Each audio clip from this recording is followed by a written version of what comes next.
Bonjour Stéphane Benimoun. Bonjour Claire. On va écouter une question aujourd'hui qui concerne un problème suite à un divorce. Bonjour. Mon ami divorcé doit rembourser les loyers impayés de plusieurs années de son ex-épouse et la dette se monte à 25 000 €.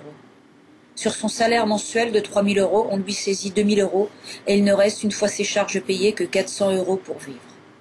Impossible pour lui d'obtenir un crédit personnel. Que peut-il faire? Merci pour votre réponse. Alors Stéphane, est-ce que ce monsieur divorcé a un recours quelconque? Alors, pour dire les choses très simplement, en principe, non.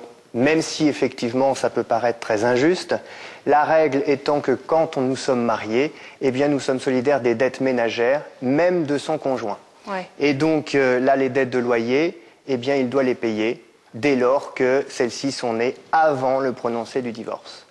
Donc évidemment, la situation semble un peu impossible.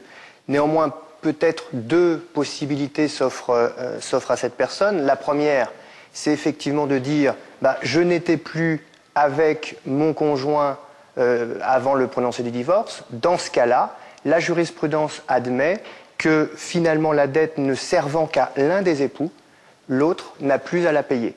Mais pour cela, il faut qu'il agisse contre le créancier, donc contre le bailleur, pour effectivement faire valoir cette argumentation. Reste une possibilité dans les années à venir, c'est de se retourner évidemment contre son ex-conjoint, parce que la solidarité n'empêche pas le fait que la dette est celle de la personne qui a vécu dans les lieux.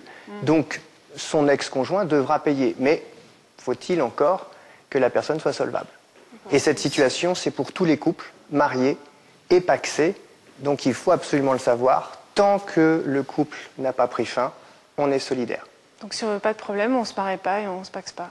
Voilà. Seuls les concubins y échappent. Merci Stéphane. Je rappelle que pour vous poser une question, c'est très simple. Il suffit de l'envoyer sur le site france5.fr, rubrique C'est notre affaire.